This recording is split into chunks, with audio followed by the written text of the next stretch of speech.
Boy, Kishimoto really didn't make this easy for me. In canon, Sakura does nothing in this arc until the very end, and even then, she doesn't do much. I can't believe how much he went out of his way to exclude her. There's even a page where it shows chibi versions of all the main characters and where they are on the battlefield. Sakura's not there. She's not even mentioned. What we do see of her during phase 1 of the fighting is an actually really neat portion where she's in a camp offering medical aid, and there's a disguised Zetsu killing people. Even with others' help, it's hard to identify who the fake is, and they end up having to separate into little personal space bubbles that they're not allowed to leave to keep everyone safe. But the moment Naruto conquers the fox and realizes the world's on fire, he makes 100 clones and sends them to every corner of the battlefield. And so he goes on to absolutely trivialize every dilemma that's happening everywhere, including Sakura's situation. Using the power of what's apparently the perfect sensory ability, Naruto falls out of the sky and instantly destroys the fake person, or Zetsu. So the whole build-up to how they're going to solve the problem is totally nullified by Naruto in an instant. It's actually quite irritating. And then, as the trend goes, we don't see her again for, so many chapters, until Obito and Madara connect themselves to the Juubi, and the entire Shinobi Alliance reunites in one place. Then she activates her Byakugo and stands on Katsuyu for another dozen chapters. After Naruto starts cloaking everyone in the Fox Chakra, that even completely replaces Sakura's healing. It's just crazy how intentional it feels like Kishimoto is trying to make Sakura useless in these closing chapters. We also get Tsunade explaining the rules of her medical students. You'd think that Sakura would automatically qualify for rule number 4, where she can disregard the first 3 rules, even in canon. But just the way it's delivered to us, it's almost as if she doesn't think Sakura is at that level yet. Anyway, you all know how this goes, and it's super disappointing, so I'm going to jump into my version now. The war hasn't yet begun. Karin's been taken prisoner by the Leaf. Tsunade's distracted by meetings with the other Kage as the world organizes for battle. Naruto has been taken to Killer Bee's secluded training ground so that he may subdue the fox. So I'm going to say a couple weeks pass while the whole world equips itself for the end of the world. For one thing, Naruto goes from being enemies with Kurama to being best friends in literally a matter of days. That's clearly an afterthought that Kishimoto maybe didn't realize how close he was to the end of his story and needed to suddenly jumpstart Naruto's progress. Kishimoto also clearly wanted to end his story on chapter 700, which results in one of the most stilted endings of all time. We don't get to say goodbye to anyone, wind down after the biggest battle of all time. We don't even get to see Naruto as Hokage. In the last 50 chapters, there's so many questionable decisions being made that it definitely feels like Kishimoto is just pandering to his fans, rather than remaining focused on completing an awesome story. But I digress. I'm so fresh off rereading the story that a bunch of the past frustrations are just bubbling their way back to the surface. Naruto spending several weeks in forced seclusion where maybe he has no choice but to talk to the fox would be a more realistic build-up to their friendship. And it would give our other characters, specifically Sakura in this case, time to mentally prepare themselves for the realization of the impending war. These are ninja. They've survived conflict after conflict, but the idea of teaming up with one's enemies and coordinating an army consisting of every ninja is an intimidating prospect. However, Sakura is not in a leadership position. She's not selected to captain any of the corps of the Alliance's army. With Shizune, she's assigned to a way station that will be between the locations of each corps such that the wounded can all converge on the same place in relatively the same time. In the 2 weeks leading up to the war, Sakura finds herself just sort of twiddling her thumbs. She tries to spend a couple of days with her friends and Jonin leaders that she's grown up knowing. So many people could die in this war, and she wants to have some pleasant memories with everyone. even if they're fleeting experiences. However, everyone is either hard at work training what they can, or, like Kakashi, taking part in war preparations directly. Even Ino is hard at work with Choji to further perfect their team combination, and just can't spare time for fun. Sakura makes one attempt to appeal to Tsunade that she can be deployed in the front lines, insisting that she can make more immediate impact both defensively and offensively there. However, Tsunade shoots down the request, citing that Sakura is one of her best medical ninja. She can't afford to be in harm's way. Sakura tells her that if Shizune is leading the corps, then Sakura can surely afford to be elsewhere, and Tsunade says if this is true, then Shizune, Sakura's captain in the war, would agree and to instead ask her. So she does. She goes to Shizune and requests to be placed with an assaulting group, that she'll stay behind the front lines and offer only medical support. But Shizune too denies this. Shizune admits that Sakura is a more talented ninja than her, but Sakura is nearly young enough to be her daughter. She doesn't have the experience or maturity to be patient in the midst of battle where allies are falling left and right. Sakura insists that if she's strong enough to take out the enemy before allies fall, that's another way of protecting lives. Shizune raises an eyebrow at her and asks whether Sakura chose to be an assassin or a medical ninja. Sakura sighs and admits that she's first and foremost a medical ninja. Shizune also tells Sakura that she'll be needing her help in more ways than one, as there'll be bound to be hundreds of injured ninja constantly. So Sakura has nothing left to do but to continue her own secretive training. But before that, she visits Karin in prison. Karin's in her weird mood here, where she can't decide whether she hates or loves Sasuke.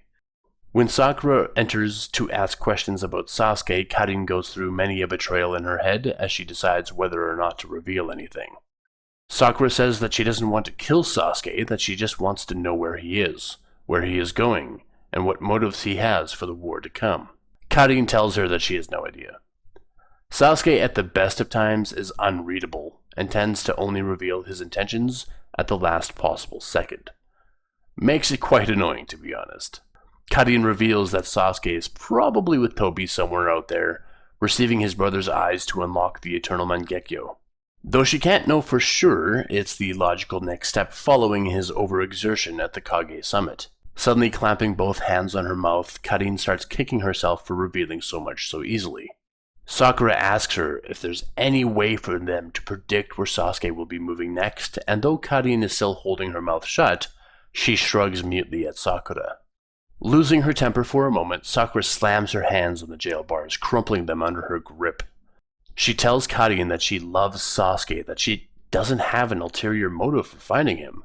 Karin takes her hands off her mouth and says with finality that she has no idea where Sasuke is or will be.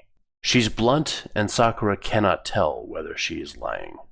Regardless, she won't hang around to become friends with this girl, so she leaves for the forest for training. With a pure earth-style jutsu, Sakura can conjure what's called a mud wall, but when she forces in the water element, instead of fusing into a new element, the mud wall becomes literal mud that can't take a hit. When she tries to fuse fire with her earth style, she's only able to create harmless ash that pops like a puff of smoke before disintegrating. She knows it's so close to being a new jutsu, but it's just not quite there. Fire and water should be able to make steam, but when she tries to combine the two, she only ever manages to make warm water. She understands all the theories behind the techniques, but upon execution, she's unable to properly fuse the elements. She wonders how anybody could think to create a combination of 3 elements, never mind just 2. Copying Haku, Sakura can form the earth-style hand seals in her right hand and the water-style hand seals in her left. But executing the two together doesn't create anything new, just accentuating what they already are. Water is wet, dirt is dirty. While she's in a creative block with how to move forward, she hears the ever-familiar shouting of Rock Lee and Mike Guy through the thick of the forest. Following their sounds, she eventually finds them sparring vigorously with each other. At a break in their sparring, Sakura comes out and greets the two. While Lee is obviously happy to see her and ready to sit and chat, Sakura actually levels a question at him for her own benefit. She asks that if he can't consciously access his inner chakra, how is it then that he can access the 8 inner gates? Just a quick note that I couldn't find anywhere how Rock Lee actually figured out how to do this. So the following is literally me making up how he figured it out. Rock Lee laughs awkwardly and credits Neji with the inspiration for how he was able to do it. When Sakura asks how that is, he explains that one time when they had first been selected as Might Guy's Genin, Guy released one of the inner gates to invigorate Rock Lee in his training. While powering up, Neji uses his Byakugan to figure out what was going on inside Guy's body and discovered that by opening a gate, his body manually shuts off several chakra points to direct the flow into one specific spot. He notes that the 8 inner gates utilizes an actual advantage to closing certain chakra points. To actualize the feeling for Rock Lee, they convinced Neji to manually close the same chakra points on Lee so that the latter could remember how it feels when all his chakra had the proper flow. After that, it was really just determination that allowed him to open that first gate and get the ball rolling. She's impressed by the story. Lee, who can't use ninjutsu to save his life and wouldn't be able to even feel or direct his own chakra, was given the gentle palm to help him realize a bit of his potential. She wonders if it's like activating the Byakugan for the first time, to go all your life only able to see in a roughly 180-degree arc, to then activate an ability that allows you to see 360 degrees, is like growing a tail and suddenly being able to move it. While Sakura is lost in thought about the implications of not knowing something you can already do, Lee goes on. He says it was really a visualization problem. For him, it was like seeing a fire alight, but not realizing how the fire came to be. Watching the flames lick into the air and reach for the sky helped him to visualize what his chakra might be doing inside.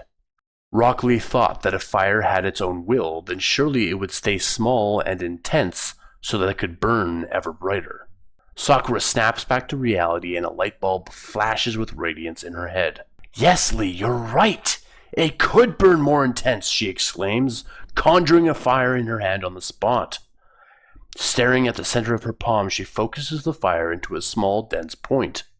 It begins glowing bright and hot. Behind it, on the same hand, she conjures water, and a sudden cloud of steam explodes from her hand. The jutsu ends instantly, but it also signifies exactly what she's been missing in her training. It was so obvious now. She squeals with glee and hugs Lee for his brilliance, before telling them both she needs to return to her own training, and runs through the woods away from them. I can imagine Rock Lee practically falling over from the hug, and Might Guy stunned at seeing such a young ninja successfully combine 2 elements. She makes a clone that can continually practice the steam jutsu. Meanwhile, she turns her attention to the fire and earth combination. Very quickly, she realizes that if she applies fire lightly enough, she can transform the mud wall into a pile of sand. Though this has no practical application, it allows her to view her chakra natures entirely differently. Before she realizes it, the days have dwindled away. She and Shizune are brought before Tsunade one last time. Tsunade places all her faith in Shizune being able to lead the medical camp wonderfully. Shizune nods professionally and tells Tsunade she'll prove to be a great role model for all medical ninja to come. The Hokage turns to Sakura and tells her to go to Naruto. Sakura asks what she means with an eyebrow raised. Tsunade says that being around 2 Jinchuriki would be a phenomenal opportunity to absorb more chakra before the battle. Not in the sense of absorbing their chakra, but it must be a pretty powerful place to house Jinchuriki transforming and wreaking havoc. Also, if Naruto does escape, Sakura would stand the best chance of stopping him. Sakura stands agape, stunned that she's been assigned to watch over the 2 greatest treasures of this war at the last minute. She snaps to attention and takes the charge proudly. In my version of events, Yamato and Aoba are still there, but Might Guy is not. Remember that someone always needs to take a step back if Sakura is to get some attention in these fights. It's been nearly 2 weeks since Naruto was sent to the Island Turtle, and Tsunade knows he's soon to be chomping at the bit for action. She has Sakura sign a contract scroll that also has Tsunade's and Shizune's names on it. The nature of this scroll allows any of the three to summon or send away any of the other two. Honestly, the way summoning scrolls work in this story, I just can't believe there aren't summoning and reverse summoning scroll contracts formed all over the place to eliminate travel time. It's the same as why the killing curse in Harry Potter isn't just spammed by the evil wizards. Doesn't seem to make sense. Tsunade tells Sakura that with the few days left before they go to battle, she has little time and must take all haste to get to the Island Turtle where Naruto is. I won't bore you with the travel details, but she gets there uneventfully. Motoi stands to welcome Sakura, respecting her as a stand-in for Tsunade. Motoi leads her to the Falls of Truth behind which Naruto and Killer Bee still are. He tells her that she can go in if she wishes, but it's likely best to wait.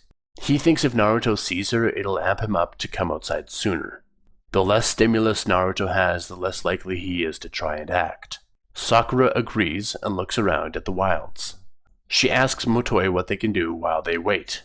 He tells her that she can train herself if she wants to, that this island has been almost designed for training. It also has great beasts that can challenge even a Bijou in physical combat. The turtle is also leagues away from the world and a safe place to get destructive. Not to mention that he also points back at the waterfall and explains that she can even train her mind here. She thinks for a moment before taking on the challenge, walking to the platform in front of the falls and sitting to meditate. I like to think it's basically just an extremely antagonistic version of herself, almost reminiscent of how Ino used to insult her, telling her that Sasuke will never return her love, that she'll always be second fiddle to Tsunade, that she won't be able to save anyone.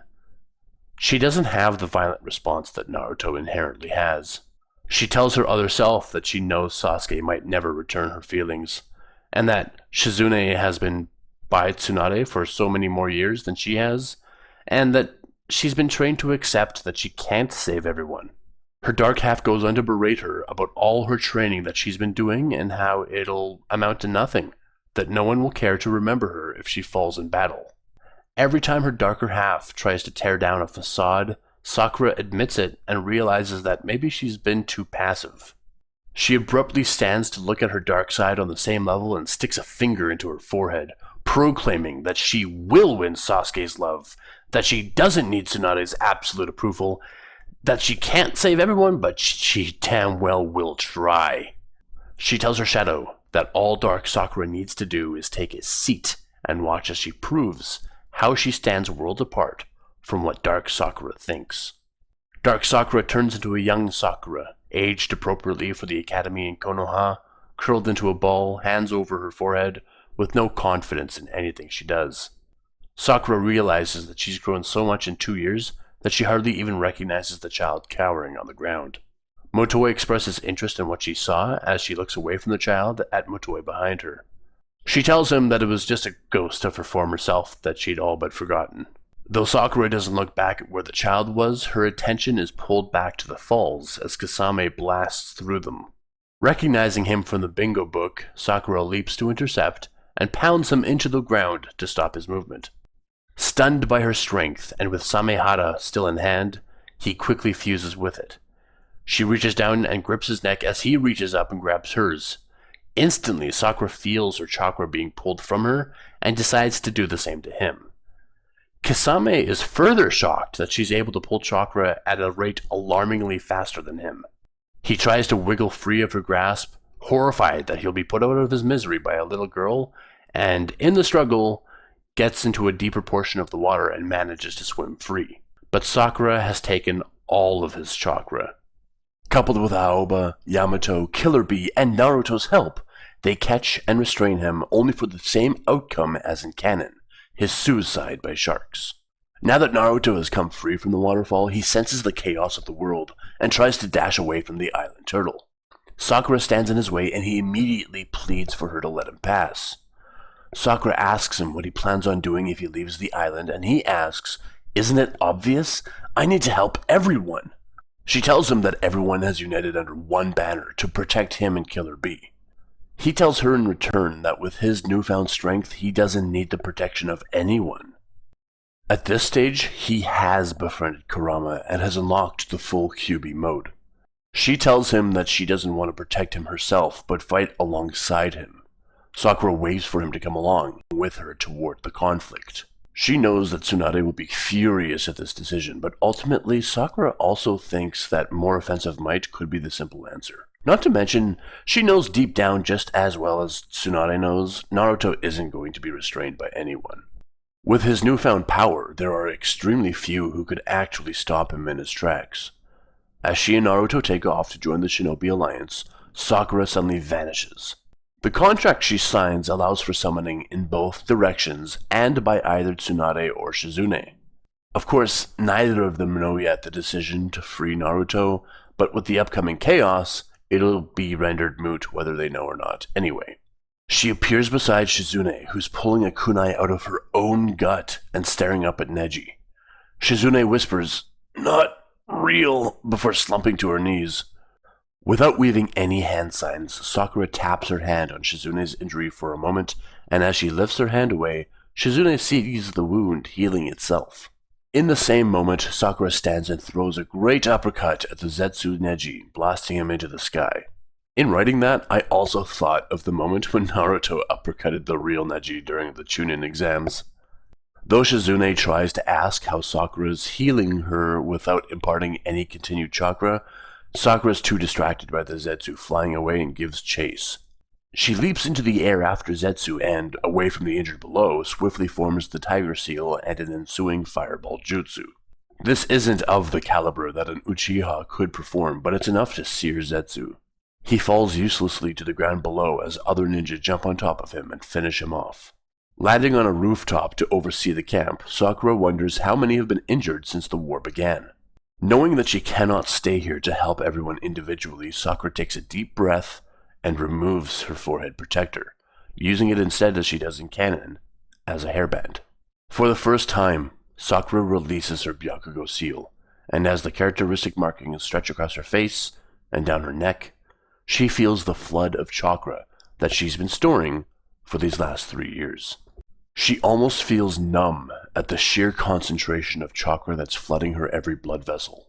Clapping her hands together, she weaves several hand seals as she conjures the form of fire with the nature of water and a sprinkling of earth, and performs her very own jutsu. "Phoenix-style Healing Tears Jutsu," she declares, pulling in a great breath and launching a great fireball at the camp below. The fireball takes the form of a bird and wafts through the camp like a warm wind, sprinkling a rain of chakra-infused sand onto every single confused ninja. Whoever's touched by the sand receives immediate healing, just as powerful as if Sakura was there healing them personally, as the sand settles onto and sticks to their wounds. Landing in the middle of the camp, Sakura goes to Shizune's side to make sure she's alright. Shizune is fine, but she can only stare dumbfounded at Sakura. Sakura closes her Byakugo seal again, revealing that she still isn't very proficient with the jutsu, that she needs to tap into her deep chakra reserves to pull it off. Shizune just shakes her head, bewildered utterly. "Sakura, do you know what you've done?" she asks as all the ninja around them take off their bandages or stand up from what was a broken leg. I had a lot of help and a lot of inspiration," Sakura answers, trying to downplay the accomplishment. For Sakura, it was less of an issue with effort and more of an issue of figuring out the puzzle. Rock Lee and Naruto with his Rasen Shuriken were both instrumental in her figuring out why and how elements fused. For her, once that was established, it would just be inserting the right amount of chakra into each element, and with her chakra control, it was an easy challenge. She insists that without the help of others, she never would have arrived at the jutsu so quickly, and that it indeed could have taken her years and years to accomplish otherwise. She lucked out. Shizune shakes her head and tells her that this was not luck. Shizune calls her a genius that only happens once in a generation, that she could stand shoulder to shoulder with any Hokage that has come before, and Sakura, of course, blushes at the compliment. Shizune's been following Tsunade, one of the Sannin, around for years. She's used to seeing great people do great things, but what Sakura just did is beyond any of that. Sakura insists that she probably wouldn't be able to pull it off very many times, not that it'll drain away all her chakra, but just that it's very difficult to execute. Again, Shizune refutes the claim and apologizes to Sakura for underestimating her. She thought she was going to die, and so she summoned Sakura to take her place. Now, though, it's clear to her why Sakura wanted to be at the front lines. She agrees with Sakura that she'd definitely be far more help if she were amongst the thousands of ninja getting injured, and not just the couple hundred at a time here. So she points Sakura in the direction of the closest fighting, and Sakura takes off. Slight pause. I wanted to give her a jutsu that was in keeping with both the chakra natures available to her, as well as matching the theme of her healing ability. Someone was trying to tell me that a Kekkei Genkai was an ability that merges two chakra natures, that it cannot simply be learned. But at its base understanding, I think I 100% disagree with that statement. I think that absolutely, abilities like the Sharingan cannot be learned. That would just be silly. But if someone has access to two or more elements and they're able to combine them into a new fused element, then I would call that learning a Kekkei Genkai. And I tried to make this Phoenix Jutsu more of a combination of elements rather than a fusion of elements. So it incorporates three elements into one technique, but it doesn't necessarily fuse them together into a new element. In fact, I figured the three possible combinations that could have come from Sakura's experiments would have been steam, mud, and ash. Water and earth are the base natures for wood, but they're also base natures for oil, you would think. Except oil isn't a Kekkei Genkai in Naruto. I mean, I guess the toads can do it, but I don't think that's the same thing. I'm only saying all this because the whole system of combined elements is weird and never fully explained. But a whole lot of people think that they completely understand it, when I don't think any of us do. So Sakura's Phoenix is definitely a Kekkei Tota, much like the dust release that Onoki can do. But that doesn't mean that it's this crazy fusion of three elements. She's just plucked certain behaviors of these elements apart and then applied them together into a unique jutsu. And I understand that some people will love this jutsu and others will hate it, because for some reason there's a lot of people who hate when Sakura gets anything special. They think that Sakura can be phenomenal on her own as a basic ninja with nothing to call her own, and with nothing to distinguish her any differently from all the fodder ninja that exist in this story. I've made it pretty clear that I really don't like generational repetition. Sakura having all the identical abilities of Tsunade just doesn't mark her apart. I'm sorry, but even the Sakura in canon is incredibly special and unbelievably gifted if you read all of the canon material. So whether you're reading the manga or the novel or listening to fanfiction, Sakura is going to be gifted way beyond any basic normal ninja. So try to get that out of your head and try to visualize her from a different perspective. Okay, rant over, let's return to the story. I'm sorry about that, no more defending my choices. I can only assume Naruto uses Flying Thunder God with all his clones to get around so quickly. Wait, he's also traveling with Killer Bee though. I also don't know where on the world map this Great War takes place. There's a vague map that seems to indicate the war is taking place between the Land of Fire and the Land of Lightning, in the lands of Frost and Hot Water. But I'm not sure if that's where the entire war is taking place. If it is, then this isn't really a world war. And who's coming up with these names? Anyway, that also implies that Naruto doesn't actually have an enormous distance to travel. While the five Kage head off against the real Madara, and Sasuke and Itachi are being creeped out by Kabuto, Sakura gets to join in on the action between Obito and Naruto, Kakashi and Killer Bee. Yeah, still no guy. But he truly plays comedic roles in the Island Turtle portion and even here. And he's not even a main character. It's cool that he's by Kakashi's side as the new best friend while Kakashi faces off against his old best friend. The symbolism behind that is super cool because obviously Guy is a far more loyal friend with infinite optimism. But Sakura needs to do more in this war than not exist for dozens of chapters at a time. And frankly, you can insert Guy into literally any fight, and he makes that fight better. So why not just have him face off against other zombie ninja? I was going to put B elsewhere, but ultimately they're facing off against all the Jinchuriki. He needs to be here. Sakura's still on her way to the nearest battlefront when she suddenly hears great explosions to the west where there shouldn't be any armies fighting. Going with her gut, she takes off in direction of the explosions, and just in case there might be some enemies slipping past the lines. The sound was faint and far off, but it's followed by further sounds of fighting, and Sakura slows to be cautious. A great area of forest has been torn away, and Sakura notices the Eight Tails right away. At Hachi's feet are several Jinchuriki in the midst of transforming into their chakra cloak forms, and behind them, the masked Madara stands in wait. Sakura sprints in as fast as her legs will carry her, noticing a perfect opportunity to slow the enemy down. Releasing her Byakugo seal again, she launches herself into the air above the cloaked Jinchuriki and forms several familiar hand signs. "Phoenix-style Burning Fury Jutsu!" she shouts, swelling and blasting the jutsu from her lips. This is the offensive side of her Phoenix Jutsu. Yes, she designed this jutsu with two functions in mind. It has a shorter range than its healing counterpart. Though visually similar to the healing version, instead of sprinkling chakra sand, it sprinkles chakra ash that ignites upon contact with anything. Like the sand, it sticks to what it touches like a carpet bomb, a wide arc along the ground is suddenly coated in fire. Several of the Jinchuriki recoil from the initial hit as their bodies ignite. Some rub their bodies, but the fire stays. Others emit a great blast of chakra to knock the fire free from their bodies.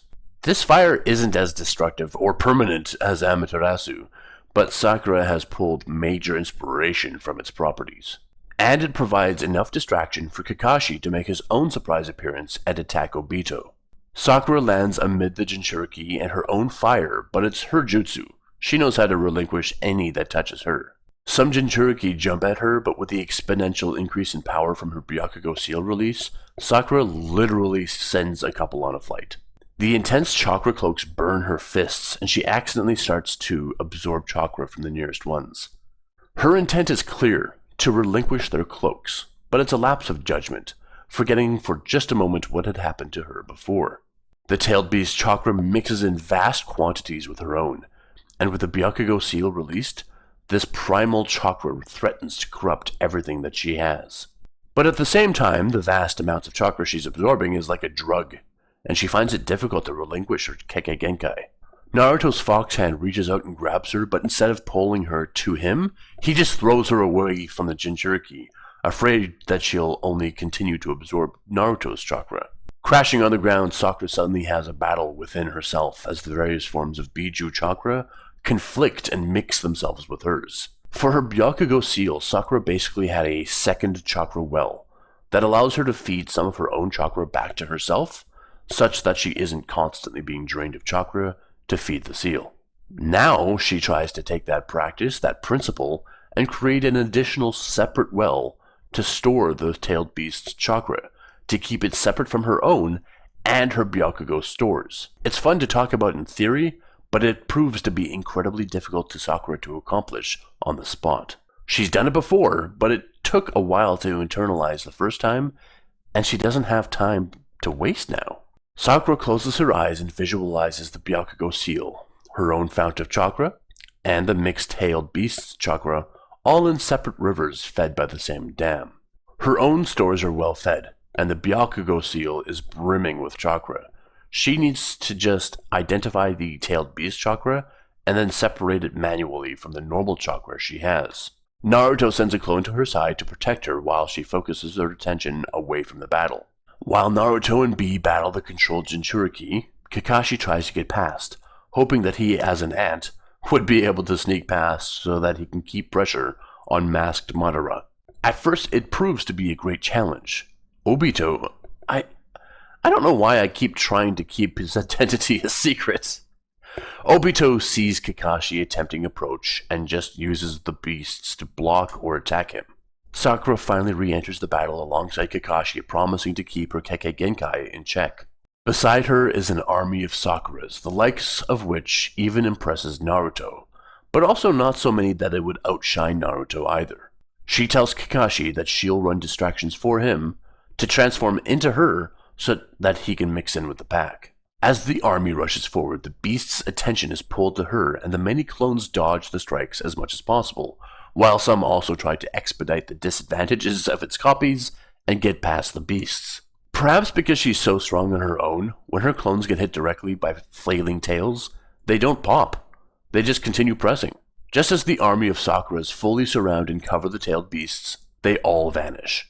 They don't go up in a puff of smoke like a clone would. They'd simply vanish. Sakura used a genjutsu and tricked both sides of the field.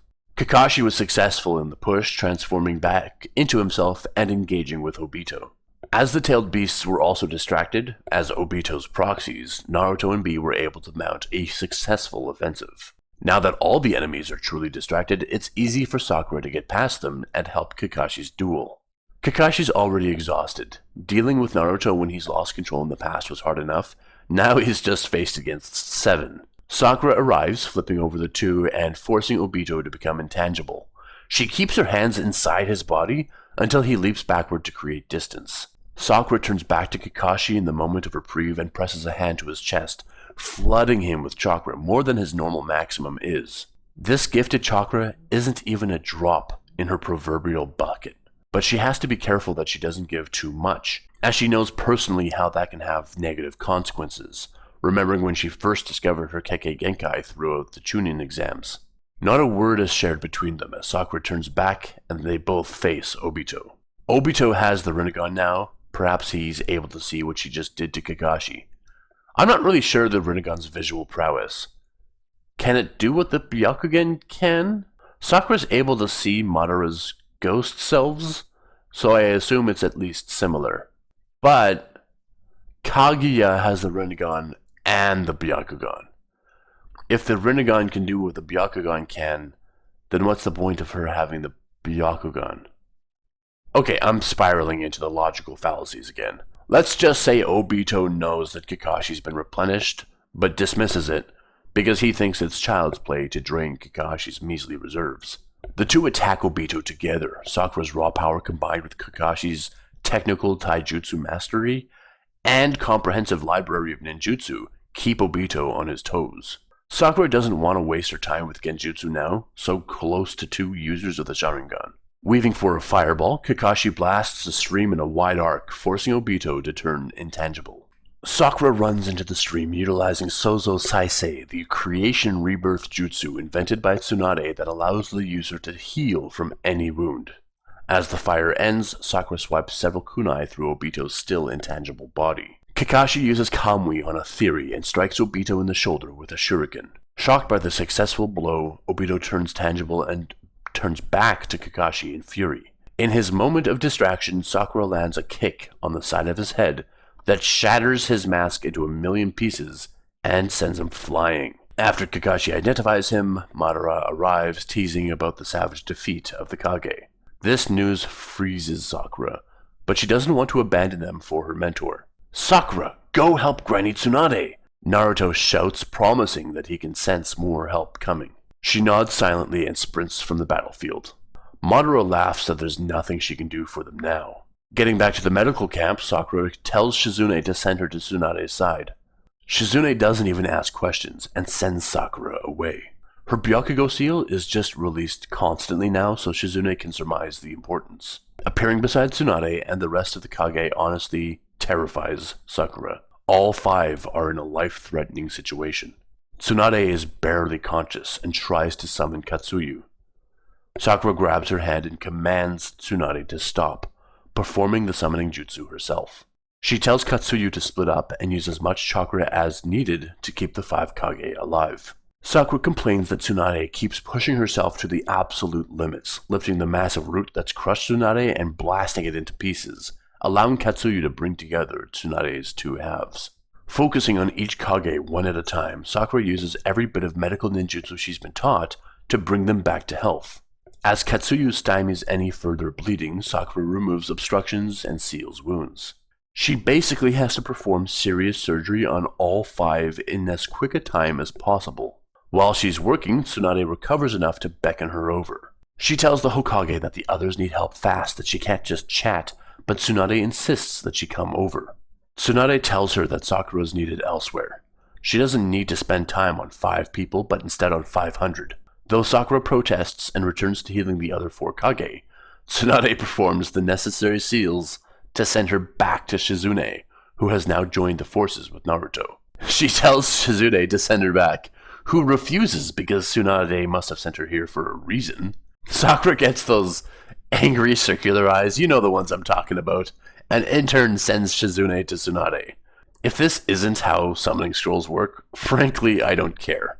I think it's really funny if they keep sending each other away. The summoning scroll thing was really just inserted in there so we wouldn't have Naruto travel for months, just to start Sage training and then take months to get back. And honestly, that's the only arc where it's really utilized. It was a plot device so we wouldn't have instant teleportation, the likes of which we see in the latter seasons of Game of Thrones. Unexplainable transportation across vast distances is another one of those logical fallacies that I keep running into during this last arc. So instead of splitting hairs on the summoning scrolls, let's just say for a comedic touch that they can summon and send each other away like this. Only this time Shizune doesn't return, because just like Sakura, Shizune would flip her lid upon seeing the state of Tsunade. Just as Sakura gets her bearings, she sees Naruto return to his base form and on his knees. She heals him up and Sasuke arrives to the scene shortly after the past Hokage. Just as with Orochimaru's hideout shortly after the time skip, Sakura wastes no time. Hashirama opens a door so that the ninja army can fight the fodder Juubi, and Sakura sprints ahead of the pack. Again, she leaps into the air, swells with breath, and releases her Phoenix-style Burning Fury jutsu, and lays a blanket of fire across the battlefield. As she lands, Sasuke brushes past her and mutters, "That looks familiar," before continuing on the offensive. That's like the greatest compliment Sasuke's ever given her.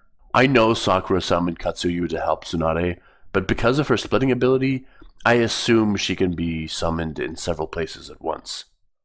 That's one strange slug. Once Sakura summons Katsuyu, she turns away and uses her Phoenix-style Healing Tears jutsu on the ninja on the ground behind before Katsuyu can get to them. Unlike in canon, she doesn't just stand idly by to heal. Sakura's able to multitask. She leaps to Sasuke and Naruto's sides once more, landing on Gamakichi's head. Despite reuniting with Sasuke, she's still on much friendlier terms with Naruto. It's the safe bet to land where he is. When Sasuke tries to burn the Juubi, Sakura actually sides with him, citing that the beast is probably so strong that Amaterasu would only slow it down at best.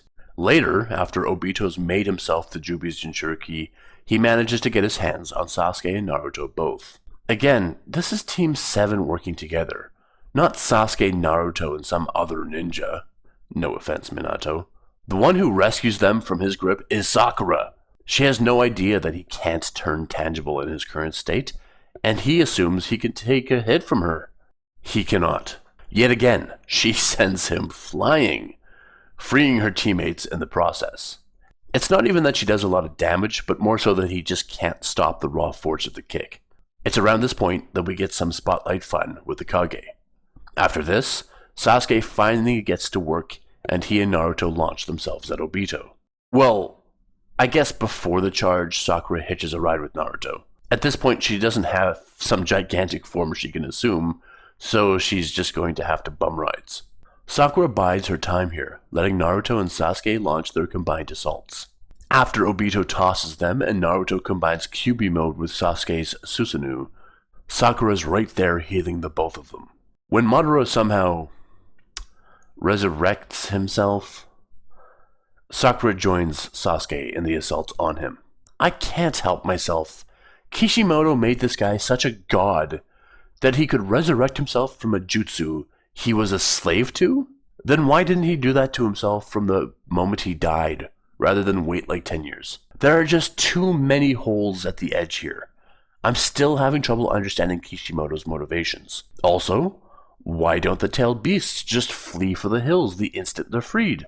They know Madara is going to enslave them at his next possible chance. And how does Sasuke get his eye transplant and proceeds to be out of commission for like 40 chapters, But Madara takes his Rinnegan from Zetsu, and it's instantly usable after he shoves it in.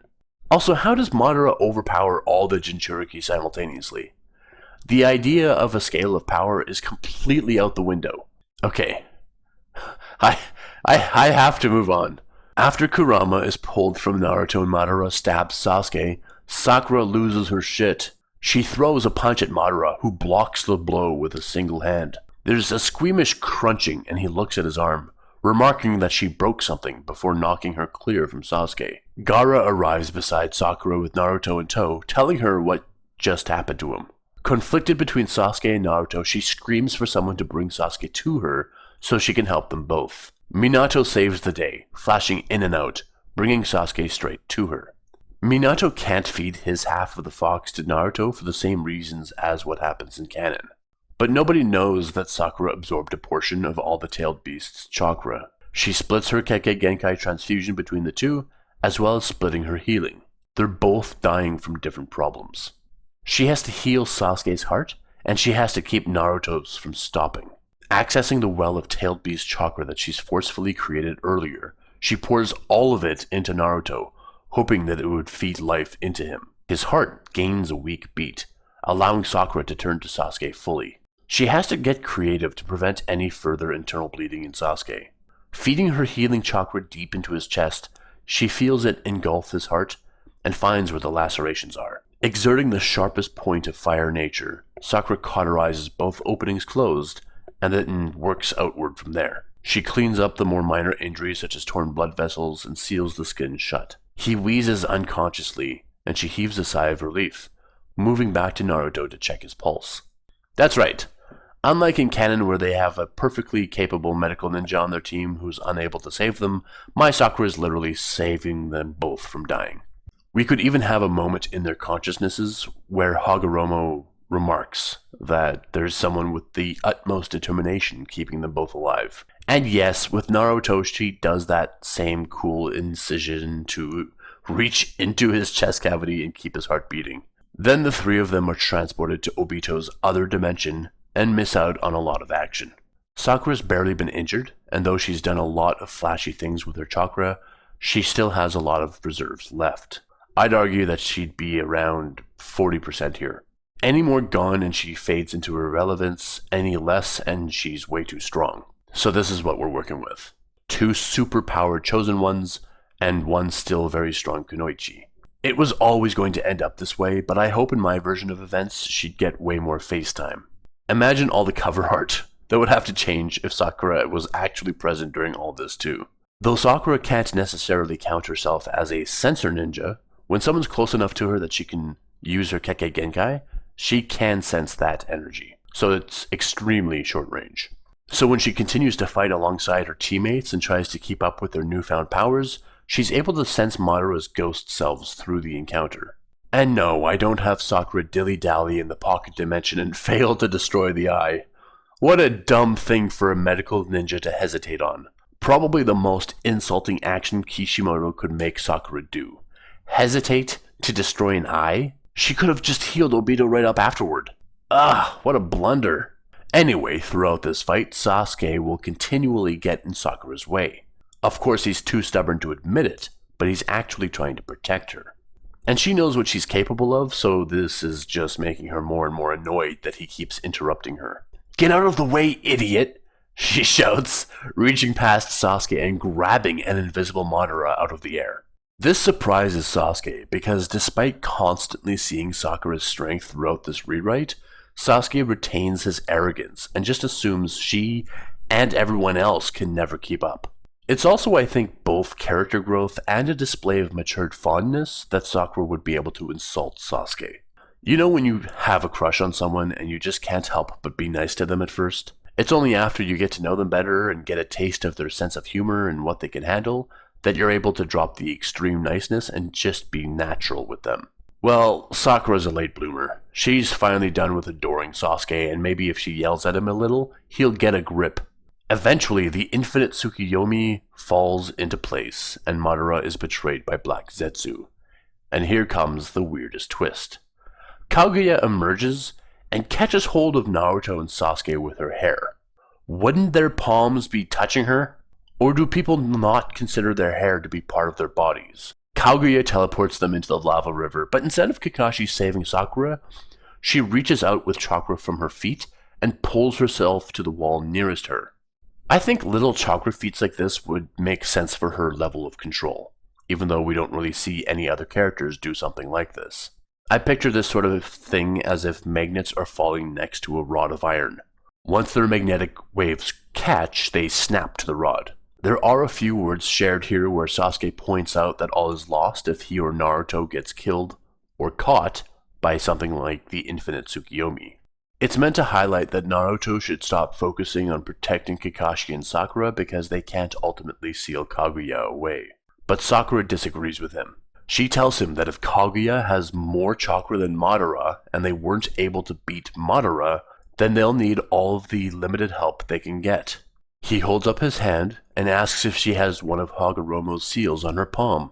Despite the threat of Kaguya floating there, Sakura starts yelling at him again about, even now at the end of all things, he's still affording himself useless emotions like arrogance. She again tells him he's an idiot, but in an entirely different way that Naruto's an idiot, which of course makes Naruto pout for being included in this way. Sakura jumps from the wall to Sasuke's bird and tells him he better not think of protecting her after his stupid speech of how expendable she and Kakashi are. Kaguya blasts them with needles and Sakura braces Sasuke, instantly healing him of any incurred injuries.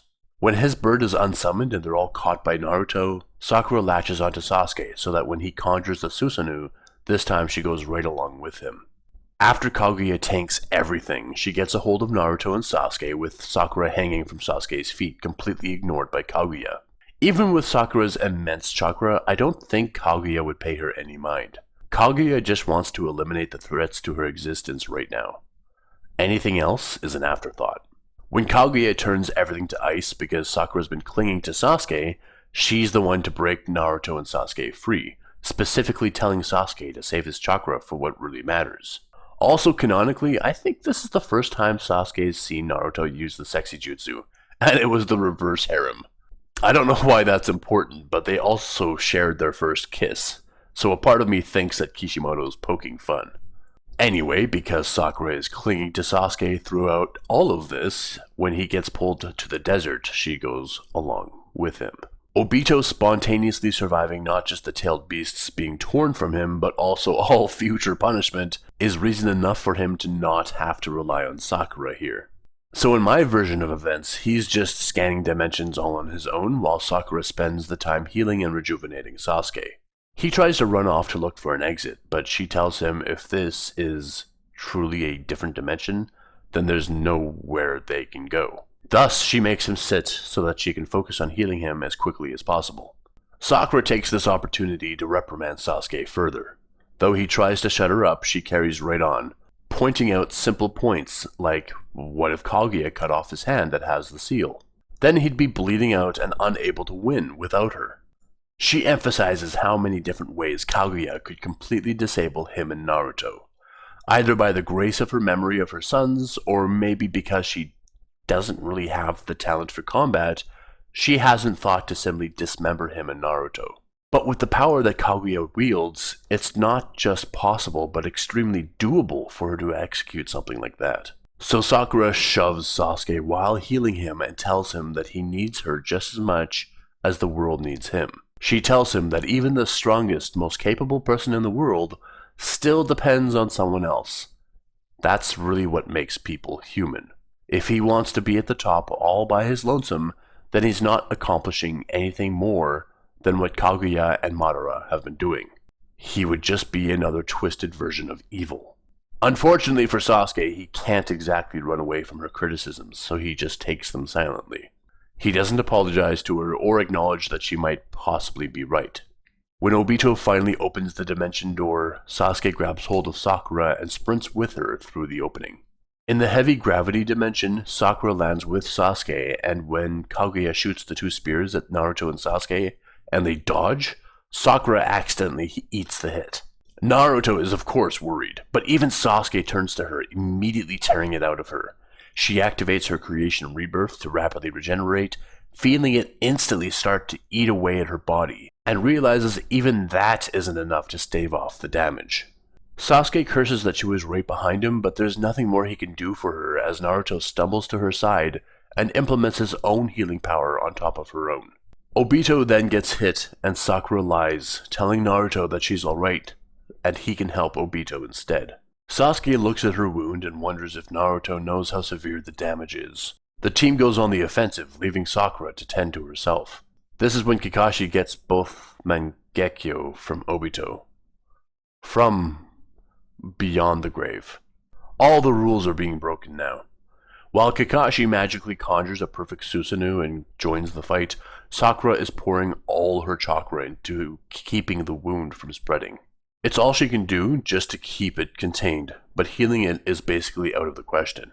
And this way, when the fight reaches its conclusion and Sakura appears out of nowhere to bash Kaguya's head, everyone's surprised that she's taking part at all, considering the ever-malicious injury she sustained.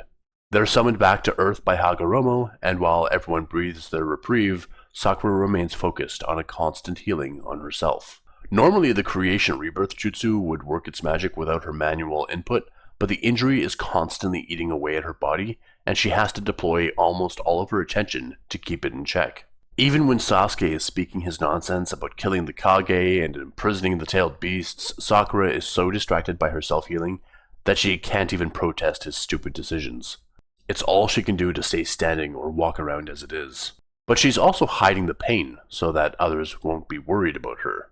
Sasuke, stop, she mutters, hardly aware of where she is. She stumbles forward, reaching vaguely in his direction. Have you heard nothing I've said to you? He turns to face her and considers her for a moment. She's wobbling in place and he wonders why she's acting so odd, chalking it up to exhaustion. He uses his genjutsu to knock her out, but she remains standing. Your genjutsu doesn't work on me anymore, she mutters again, donning a vague smile. Sasuke compliments her on her resilience to his genjutsu, but she doesn't hear any of it. As she gets up to him, she whispers, "Help," before collapsing in his arms. Revolution, Kage, tailed beasts, nothing matters as she falls before him, and he and Naruto both realize that she didn't recover from the spear Kaguya threw. Sasuke pulls up her shirt to see the wound still trying to eat into her belly. Burn it all away, And with that, Sakura falls unconscious. She's not out of chakra, but the injury has been simply exhausting her. Sakura wakes later to Kakashi looking down at her. She grumbles and tries to sit up, only to feel the intense pain from before. Kakashi tries to settle her down, but she stubbornly rolls over and pushes herself up. She asks where Naruto and Sasuke went, and he said they left for their final showdown. She feels under her shirt and realizes that Sasuke had indeed burned the harmful injury away. Sakura re-implements her healing to close the wound completely and asks Kakashi which direction they went.